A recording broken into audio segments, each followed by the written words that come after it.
All right, so let's do something more interesting. So we worked on with a just one single table, but certainly it becomes much more interesting if we want to work with multiple tables that are related to one another in some way. So in this case, we're going to work with students and faculty. Notice that both of them are inheriting from the base class user. Right, so we like to be able to declare this relationship. So one of the first things that we're going to do is to declare these derived classes such as faculty. So let's do that. So let's declare here.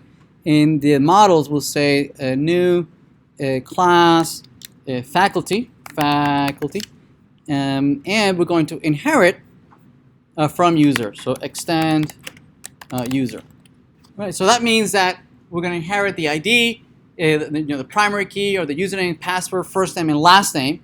But we could add other fields such as maybe faculty, since they're here longer. They might have an office, and they might be tenured.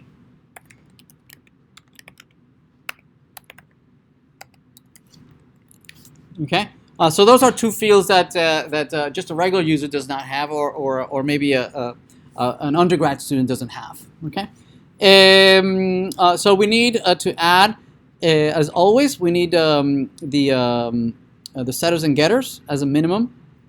Right, there we go. We add them plus the default constructor. So the constructor and deselect and say okay. There we go. So we have that. The other thing that we need to do is to declare this also as a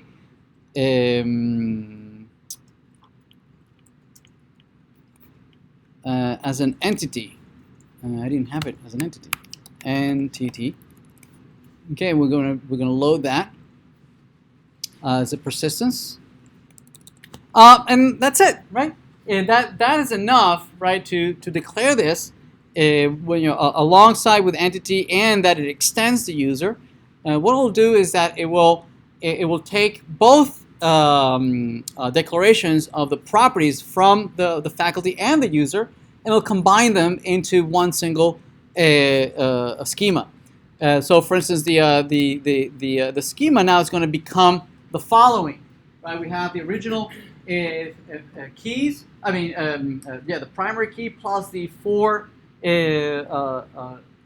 fields from a user, plus the new ones that are from a faculty, right? The office and the tenure, plus a new field that wasn't there before, right? It's a field that is it's going to be used by the infrastructure, the JPA infrastructure, to be able to remember, what instance was this when it was saved into the database. Right, whether it was a faculty or it was a regular user or a student or whatever, depending on the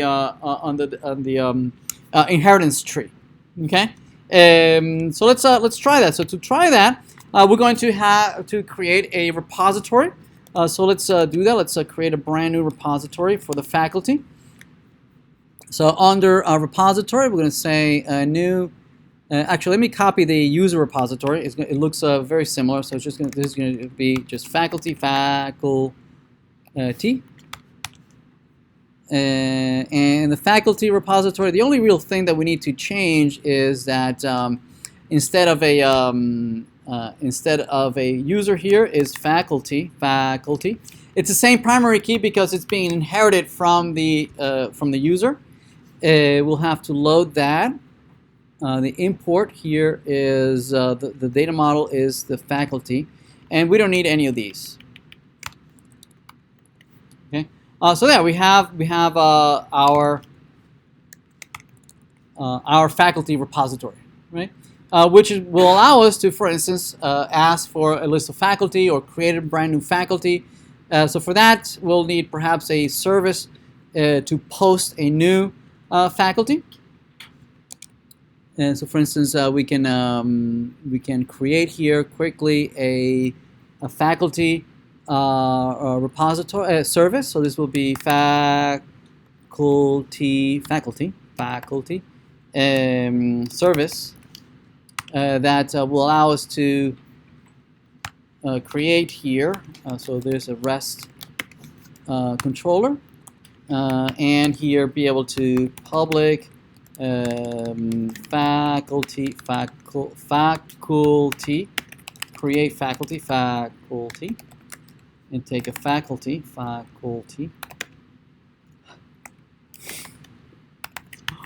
And then we use the faculty repository, and save the new faculty. There we go. Okay, let's load these. So load faculty, data model. Let's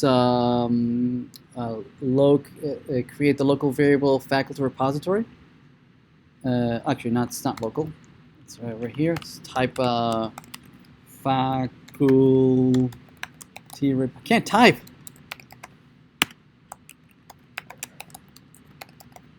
There we go. Let's load that.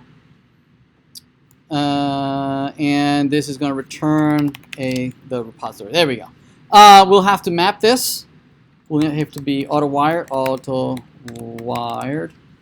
And we'll need to do what else? We'll need to declare this as a post mapping that maps to /API/faculty. And this will be mapped read from the body. So this will be a request body. There we go. And both of these will have to be brought in and imported. That work? Post mapping. Is that wrong? There we go. All right. So let's restart and insert a brand new faculty. Let's check on the database. And let's verify that there's no faculty table. There's only the user table. The user table is still the same user table we had earlier. So send over here, we can send the create statement. Is still, it already created it. It restarted it, and on restart, it's configured to be an update. And notice that it already updated it to the new data type, the new schema. Now notice that now it has tenured, it has office D type, ready to be able to store and retrieve a faculty as well. Let's take a look at the query that we had originally. Where is it? Let's do a query on this.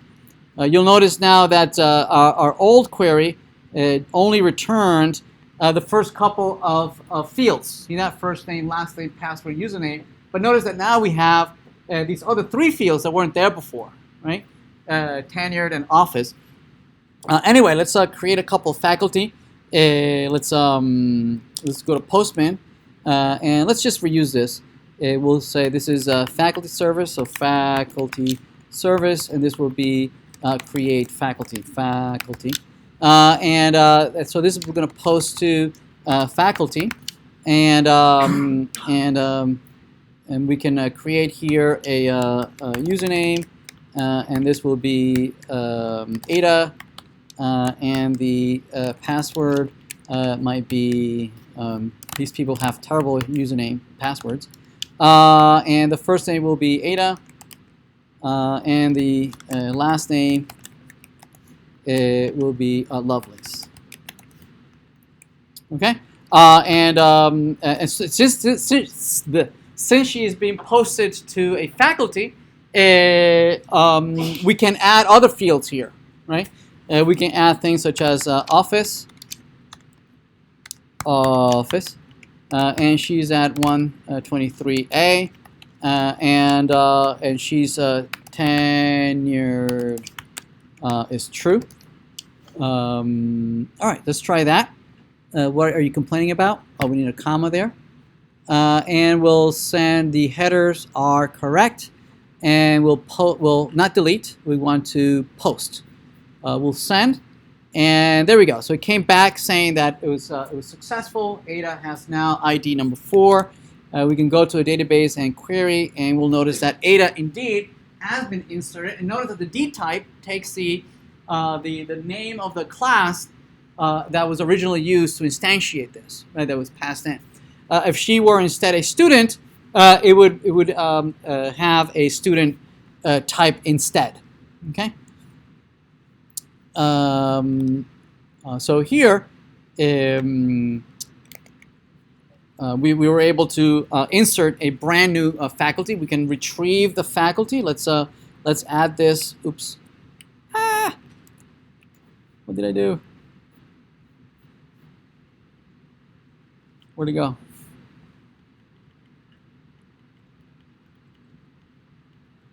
Let's retrieve all the faculty because this is interesting that we want to retrieve the faculty, right? And that means that we should only receive that one faculty we created, right? Not all users.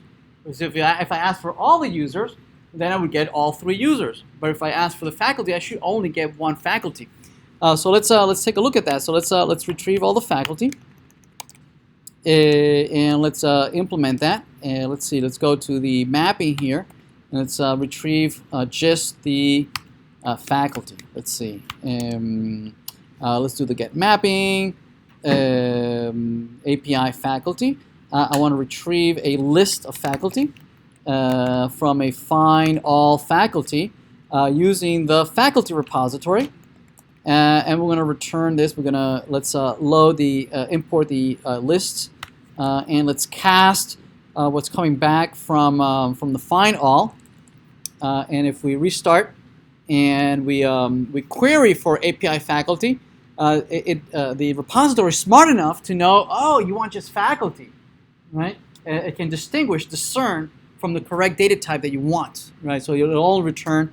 So it's implied that D type is equal to faculty, right? You don't have to do that, right? That's done for you, which is a nice thing, is that you don't have to know the details on how the database is storing all this, how JPA is mapping, right? That's the whole point, right, of creating an ORM, that it hides all those details. If you were using JDBC, you would have to explicitly say, oh, I want the ones who D type is equal to faculty, right?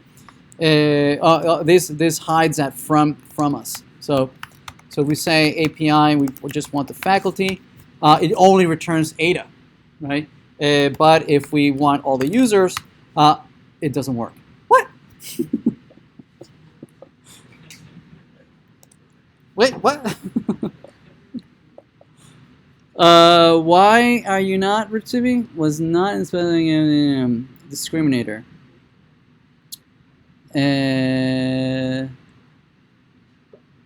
Com blah blah blah was not specified subclass user.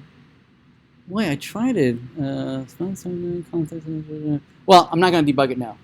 Let's try it out with another data type, such as students, right? That it should be able to discern between the two.